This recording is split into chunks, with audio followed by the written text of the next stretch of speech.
और बड़ी खबर आ रही है पटना से, जहां मुख्यमंत्री सम्राट चौधरी ने 286 करोड़ रुपए की 157 विकास योजनाओं का उद्घाटन और शिलान्यास किया। लोक सेवक आवास के संकल्प सभागार से रिमोट के जरिए योजनाओं की सौगात दी गई। सीएम ने 239 करोड़ रुपए की 114 योजनाओं का उद्घाटन और 47 करोड़ रुपए की 43 योजनाओं का शिलान्यास किया है। मुख्यमंत्री ने पटना के सौंदर्यीकरण और आधुनिक शहरी विकास को गति देने की बात कही। उन्होंने लोकनायक जयप्रकाश नारायण की स्मृति में वेस्ट टू वंडर थीम पर पार्क निर्माण, नमामि गंगे के तहत सीवरेज नेटवर्क विस्तार और वेस्ट मैनेजमेंट को मजबूत करने की घोषणा की। साथ ही आधुनिक सैटेलाइट टाउनशिप विकसित करने की योजना को भी साझा किया। हार्दिक बधाई हम सभी को। पटना में सैटेलाइट टाउनशिप बनेगा, 66,000 एकड़ में बनेगा, तो ये आप सोच कर रखिए कि ये 6 लाख करोड़ रुपया सिर्फ पटना जैसे शहर में इन्वेस्ट हो सकता है। यहाँ टाउनशिप क्रिएट होंगे, वहां पर हम लोग इंटरनेशनल स्तर के चीजें स्थापित करने का काम करें। और हमने कहा है कि उसमें एक आइडेंटिफाई भी करने हैं। हम लोग तो आग्रह करेंगे कि जितने इंस्टीट्यूशंस हैं जो कोचिंग चलाते हैं उनको भी एक सेंटर बना के दीजिए।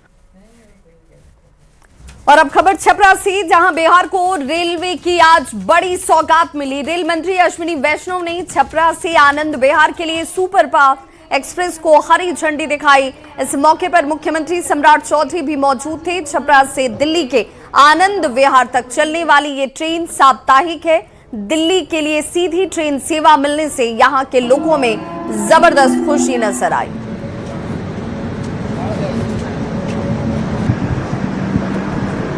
तो छपरा से भारत भी बिहार में 11 अमृत भारत एक्सप्रेस चल रही है और 14 वंदे भारत एक्सप्रेस बिहार में चल रही है।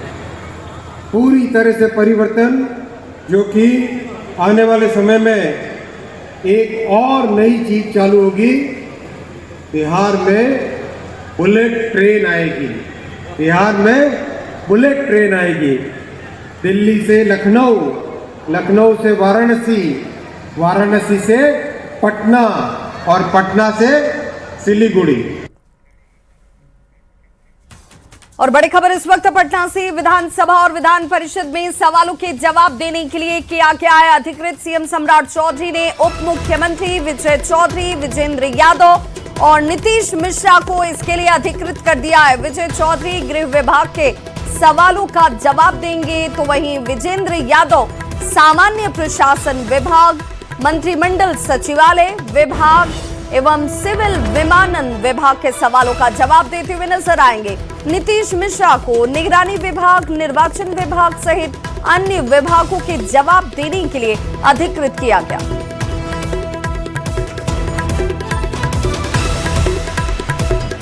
और अब बात करते हैं बिहार में 10 सर्कुलर रोड आवास खाली कराने को लेकर हो रहे सियासत की। तो इस पूरे मुद्दे पर मंत्री मदन सहनी ने कहा कि 20 साल से लालू प्रसाद को किसी ने नहीं हटाया। अब सरकार बदली है तो उनको दूसरी जगह शिफ्ट किया जा रहा है। अगर उनको आवास के प्रति कोई लगाव नहीं है तो जहां आवास मिला है उन्हें वहां चले जाना चाहिए था। उन्होंने ये भी कहा कि इस मामले में पूर्व मुख्यमंत्री नीतीश कुमार का कोई लेना देना नहीं है। 20 साल तो रहे, 20 साल तक तो उनको कोई हटाए नहीं। अब सरकार बदली है और ये भवन निर्माण विभाग और सुरक्षा समिति का काम है। इनको अगर जहां आवास दिया गया है, अगर उनमें थोड़ा भी आवास के प्रति लगाव नहीं और इतने बड़े नेता है तो इसमें इतना जिद पकड़ने का क्या जरूरत है। जो आवास मिला चले जाते, अपना जो है सो बदनामी खुद करवा रहे हैं। और सीतामढ़ी से इस वक्त बड़ी खबर आ रही है। बैरगनिया के लाल बकैया नदी में नहाने के दौरान बड़ा हादसा हो गया। अचानक से 6 बच्चे गहरे पानी में डूब गए हैं। घटना के बाद से इलाके में अफरा तफरी मच गई। गोताखोरों की मदद से 4 बच्चों को बाहर निकाला गया, जबकि 2 बच्चों की डूबने से जान चली गई है। हादसे के बाद परिवार में मातम पसर गया। खबर के बारे में पता चला, 2 बच्चे की डूबने से मौत हो गई है। हाँ, 2 लड़कों की डूबने की सूचना मिली है ऑफिस घाट में। नहाने क्रम में दुर्घटना हुआ है। तो आसपास के लोग भी जो भी थे उनको बचा निकाल के गया, लेकिन तब तक वो मृत थे। हम लोग आके अभी यहाँ डिटेल्स ये भी है ताकि जगह में रिपोर्ट भेजा जाए और उसके आधार पर जो भी मुआवजा दिया जाता है। बड़ी खबर सासाराम से, जहां चौसा पथ पर सोन नहर पुल की हालत जर्जर हो चुकी है। पुल की स्थिति को देखते हुए पथ निर्माण विभाग ने एक बड़ा फैसला लिया। पुल में कई जगह दरारें आने और लोहे का सरिया बाहर दिखाई देने लगा है और पुल पर भारी वाहनों के परिचालन पर रोक लगाने की तैयारी अब शुरू कर दी गई है। पुल के दोनों तरफ लोहे के बैरिकेडिंग लगाए जा रहे हैं ताकि बड़े वाहनों को रोका जा सके। पटना से आई तकनीकी टीम के निरीक्षण के बाद ये फैसला लिया गया है। सासाराम में भी जो पुल को लेकर एक नई खबर सामने आई है। आप देख सकते हैं कि हमारे पीछे जो ये ब्रिज है ये सासाराम चौसा जाने वाली पथ है और उस पथ पर नहर के ऊपर सोन नहर के ऊपर ये पुल बना हुआ है और ये पुल जो है 55 साल पुरानी है। मैं आपको दिखाने की कोशिश करूंगा। ये पुल जो है ये पूरी तरह से जर्जर हो गई है, कई जगह से दरारें पड़ के और पुल जो है कई जगह से दरारें पड़ गई है। बता दें कि जिसको लेकर पथ निर्माण विभाग ने के अधिकारी यहाँ पहुँचे हैं और उसके बाद जब जांच शुरू हुई है और जांच के बाद यहाँ पर फिलहाल अब भारी वाहनों के इस परिचालन पर इस पर रोक लगाया जाएगा और इसके लिए पथ निर्माण विभाग द्वारा बैरिकेडिंग भी की जा रही है। तो आप देख सकते हैं किस प्रकार जो है पुल जो है वो कई जगह क्षतिग्रस्त हो गए हैं, दरारें हो गई हैं और कई जगह जो इसका रेलिंग भी पूरी तरह क्षतिग्रस्त हुआ है। तो चूँकि ये पुल काफ़ी पुराना है और सासाराम से चौसा की ओर जाने वाली ये ब्रिज है और सासाराम को बक्सर से ये पुल जोड़ती है। तो ऐसे में जो भारी वाहन है उसका फिलहाल इस पर रोक लगाने की बात की जा रही है, क्योंकि यहाँ इसके लिए बैरिकेडिंग की जा रही है। 1-2 दिन में बैरिकेडिंग करके इस पर भारी वाहनों का प्रवेश पूरी तरह से रोक दिया जाएगा और पथ निर्माण विभाग की जो स्पेशल टीम यहाँ आकर पूरी जांच करके गई है। पथ निर्माण विभाग ने अग्रिम कदम उठाते हुए फिलहाल निर्णय लिया है कि इस पर अब भारी वाहनों का जो परिचालन है वो फिलहाल नहीं होगा। अजित कुमार, न्यूज़ 18 सासाराम। और अब बात लॉ एंड ऑर्डर से जुड़ी खबरों की।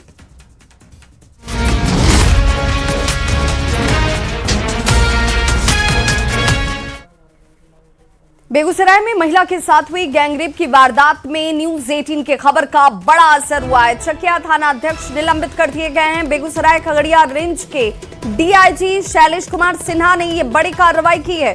दरअसल बेगूसराय में एक महिला के साथ हैवानियत की सारी हदें पार कर देने वाली वारदात को अंजाम दिया गया, जिसके बाद पीड़ित का आरोप है कि 11 जून को उसके साथ जब ये वारदात हुई वो पुलिस के पास एफआईआर दर्ज कराने पहुंची थी। पहली बार में उसकी एफआईआर को दर्ज नहीं किया गया। थाने में मौजूद पुलिस पदाधिकारियों ने उल्टे उसे डांट फटकार कर वहां से भगा दिया। मामला जब सुर्खियों में आया तब पुलिस के अधिकारियों की नींद खुलती है। 13 जून को एफआईआर दर्ज किया गया और इस मामले में कई और भी खुलासे सामने आ रहे हैं। स्थानीय लोगों का कहना है कि यह पीड़ित के साथ हुई तीसरी वारदात है। पहले उसके साथ रेप की कोशिश की गई, फिर लूटपाट होती है और तब गैंगरेप को अंजाम दिया जाता है। गैंगरेप के बाद हुई बर्बरता के बाद पीड़ित की हालत काफी गंभीर बताई जा रही है। के साथ 3 घटनाएं हुई। एक छिनते की घटना हुई, दूसरी घटना अटेम्प्ट टू रेप हुआ और तीसरा उसके साथ गैंगरेप हुआ। पिछली 2 घटनाओं में पुलिस के रवैये के कारण अपराधी का मनोबल बढ़ा और उन 2 घटनाओं में अवेलेबल सेक्शंस में मुकदमा दायर कर उन्हें थाना से ही जमानत दे दिया गया, जिसका परिणाम ये हुआ कि आप देख रहे हैं कि ये घर और ये सघन आबादी वाले इलाके में वो आकर रात में खींचकर उसके साथ गैंगरेप किया। तो बेगूसराय में महिला के साथ दरिंदगी के मामले के तूल पकड़ने के बाद अब पुलिस के आला अधिकारी एक्शन मोड में है और इस पूरे मामले की जांच के लिए एसआईटी की गठन कर दिए गए हैं। वहीं लापरवाही के आरोप में चकिया थाना प्रभारी को निलंबित किया गया है। हालांकि घटना के 8 दिन बाद भी अब तक किसी भी एक आरोपी की गिरफ्तारी नहीं हो पाई है। इसे लेकर पुलिस की कार्यशैली पर सवाल खड़े किए जा रहे हैं। उधर डीआईजी शैलेश कुमार ने कहा कि आरोपियों की गिरफ्तारी के लिए पुलिस लगातार छापेमारी कर रही है। वह घटना को हम लोगों ने देखा है, छानबीन किया है, महिला से भी बात हुई है और इसमें एक एसआईटी का गठन किया गया है कि अभियुक्त की गिरफ्तारी जल्द से जल्द की जाए। थानाध्यक्ष की लापरवाही सामने आई तो उनको निलंबित करके आगे की कार्रवाई की जा रही है और कांड में जो भी अनुसंधान से संबंधित बिंदु है सब पर तेजी से त्वरित कार्रवाई की जा रही है। अपराधी की गिरफ्तारी हो पाई है? अभी अपराधी की गिरफ्तारी का पुलिस प्रयास कर रही है और जल्दी ही गिरफ्तारी हो जाए। पटना में टेंडर घोटाला मामले में एसवीयू ने बड़ी कार्रवाई की है। एसवीयू की 3 टीमों ने एक साथ 2 आईएएस अधिकारियों जिनमें योगेश कुमार सागर और अभिलाषा शर्मा समेत ऋषु श्री के करीबी बताए जा रहे पवन कुमार के ठिकानों पर ताबड़तोड़ छापेमारी की। हालांकि कार्रवाई के पहले तीनों के फरार होने की जानकारी भी सामने आ रही है। फिलहाल एसवीयू की टीम इस मामले से जुड़े हुए दस्तावेज और अन्य साक्ष्यों की जांच में जुट गई है। बात गया जी की, तो गया जी के डेल्हा थाना पुलिस ने एक बड़ी कार्रवाई करते हुए बिहार और पश्चिम बंगाल के बीच सक्रिय एक अंतर्राज्यीय गिरोह के 3 शातिर सदस्यों को गिरफ्तार कर लिया। पुलिस के मुताबिक ये आरोपी भूमाफियाओं के इशारे पर हथियार के दम पर कीमती जमीनों पर अवैध कब्जा दिलाने का काम करते थे। गिरफ्तार किए गए बदमाशों की पहचान चांद बादशाह, एजाज मलिक और फारूक के तौर पर की गई है। पुलिस ने इनके पास एक लोडेड अवैध पिस्टल, 6 जिंदा कारतूस और वारदात में इस्तेमाल होने वाली एक महिंद्रा कार बरामद की। 5 से 10 मिनट में रेस्क्यू करके पकड़ा गया। पकड़ने के दौरान एक एसयूवी 7X100 नया जो आया है उसमें ये 3 व्यक्ति बैठे थे। पुलिस को देखते घबराने लगे। इन लोगों के द्वारा जब उसको उतारा गया तो उसमें एक चांद मियां जो गया जिला का ही है, पहले भी उस आपराधिक प्रयास रहा है गया जिला में, सिविल लाइन में केस चला है, उसके कमर से पिस्टल और उससे 5 राउंड गोली भी बरामद हुआ और 2 और 5 या 6 राउंड भी गोली बरामद हुआ है। जमुई के सिकंदरा थाना क्षेत्र के रवे गांव में एक बुजुर्ग महिला के साथ डायन बिठाकर मारपीट करने का मामला सामने आया। बताया जा रहा है कि 21 साल के युवक की मौत के बाद गांव में अफवाह फैली कि महिला के जादू टोने की वजह से उसकी जान चली गई। इसके बाद कुछ लोगों ने महिला को पकड़कर उसके साथ मारपीट की, जिससे वो घायल हो गई। सूचना मिलने पर पुलिस मौके पर पहुंची और महिला को इलाज के लिए अस्पताल में भर्ती करवाया गया। किए उसके बाद यही जहाँ पे देखते तो यही पकड़ाता है। आई के बात नहीं है, 102 बार गांव में जो हुआ हादसा 102 बार हुआ सर जी, यही आता है। क्या बोला जाता है? ये यहाँ पे सांस रहो ना, यहाँ पे जो भी होता है सर जी, तो जब भी कहीं पे जाते देखने बुझने के लिए तो ही बोलता है कि मतलब यही पकड़ाता है।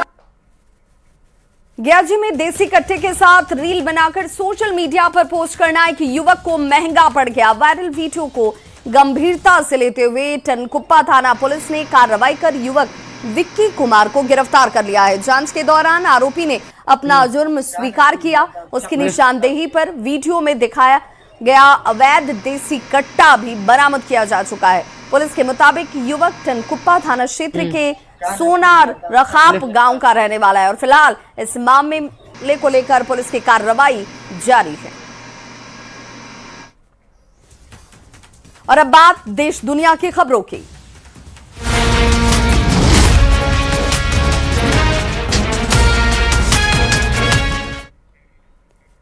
प्रधानमंत्री नरेंद्र मोदी ने अपने स्लोवाकिया दौरे के दौरान स्लोवाकिया के राष्ट्रपति और संसद के स्पीकर को भारत की समृद्ध सांस्कृतिक, शिल्प और ज्ञान परंपरा से जुड़े हुए विशेष उपहार भेंट किए। इसी दौरान उन्होंने स्लोवाकिया के राष्ट्रपति पीटर पेलेग्रिनी और वहां के संसद के स्पीकर रिचर्ड राशी को गिफ्ट में ठेकुआ दिया। दोनों भारत के इस खास व्यंजन को खाकर बेहद खुश नजर आए। उपहारों में ब्रास डोकरा, एंटेलोप सेट, जीआई टैग प्राप्त हिमरू सिल्क टाई और पॉकेट स्क्वायर, राजस्थान की पारंपरिक कोथेवा कला से बने हुए कफलिंग्स, आयुर्वेद के प्राचीन ग्रंथ चरक संहिता और सुश्रुत संहिता भी शामिल थे। सुप्रीम कोर्ट ने 21 जून को होने वाली नीट यूजी पुनर्परीक्षा को टालने की मांग वाली याचिका पर तत्काल सुनवाई से इनकार कर दिया है। अदालत ने कहा कि नीट से जुड़े हुए सभी मामलों की सुनवाई जुलाई में न्यायमूर्ति पीएस नरसिम्हा की अध्यक्षता वाली पीठ की तरफ से होगी।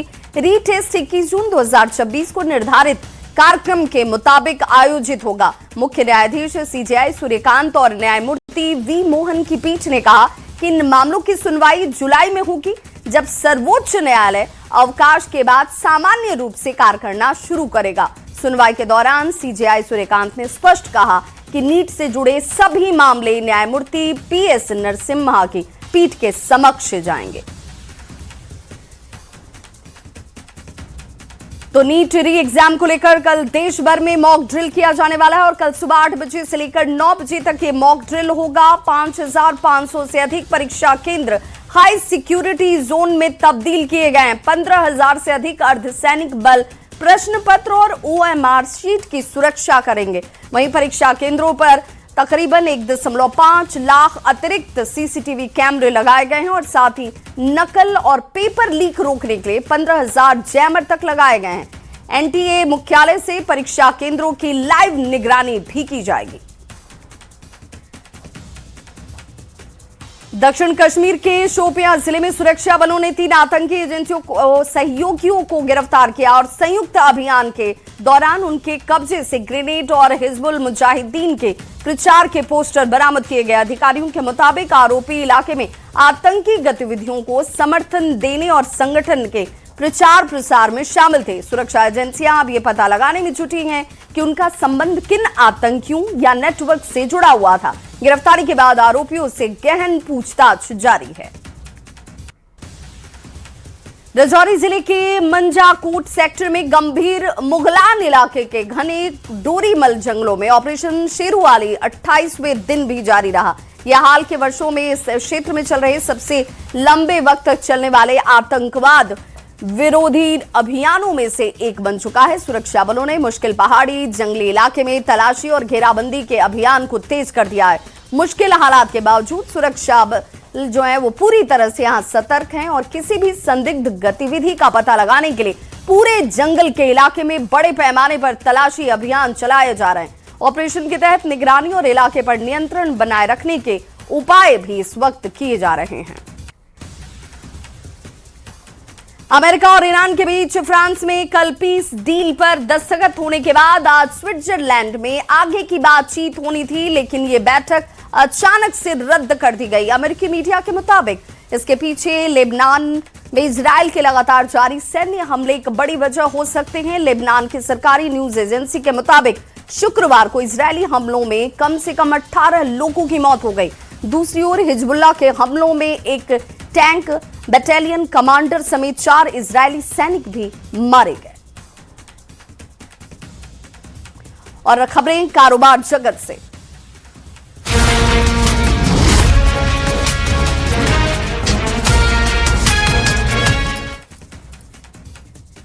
रिलायंस इंडस्ट्रीज लिमिटेड की आज 49वीं एनुअल जनरल मीटिंग हुई और इस खास मौके पर रिलायंस के सीएमडी मुकेश अंबानी ने कई बड़े ऐलान किए, जिसमें जियो के आईपीओ को मंजूरी भी मिल गई है। वहीं अपने संबोधन में मुकेश अंबानी ने कहा कि ऊर्जा और एआई में आत्मनिर्भरता राष्ट्रीय मिशन बनना होगा। साथ ही मुकेश अंबानी ने पीएम मोदी के 12 साल के कार्यकाल पूरे होने पर उन्हें बधाई भी दी। To shared growth was deeply personal to Dhirubhai. It is equally sacred to me. Imbibed in the same spirit, Isha, Akash and Anant are heading the Jio IPO process and will lead the next generation of value creation opportunities in the future. The proposed listing of Jio will demonstrate to the world that India can build technology companies of global scale, global capability and global value. I assure you and all prospective new investors that a brighter future awaits Jio. Our beloved Prime Minister, Shri Narendra Bhai Modi ji, on achieving the stupendous feat of becoming the longest serving elected Prime Minister of India. Later this year, on the 7th of October, he will complete 25 uninterrupted years in public office, first as Chief Minister of Gujarat and then as Prime Minister of India. Over these years, the number of votes he has polled is by far the largest by any leader in the democratic world. We congratulate him on this remarkable milestone in public service.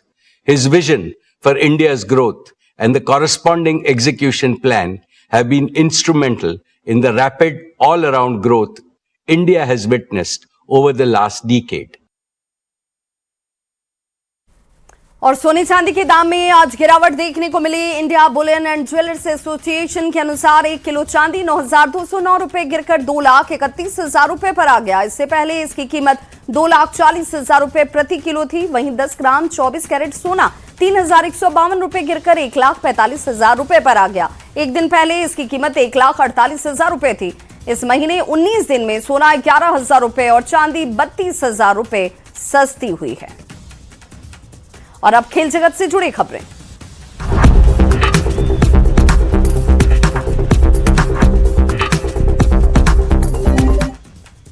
तेज गेंदबाज हर्षित राणा को अफगानिस्तान के खिलाफ तीसरे one day के लिए team India में शामिल किया गया है। बीसीसीआई ने शुक्रवार को बताया कि राणा ने सेंटर ऑफ एक्सीलेंस में रिहैबिलिटेशन पूरा कर लिया है और हर्षित चेन्नई में भारतीय टीम से जुड़ चुके हैं। चेन्नई के चेपॉक स्टेडियम में 20 जून को सीरीज का तीसरा और आखिरी वनडे मैच खेला जाएगा।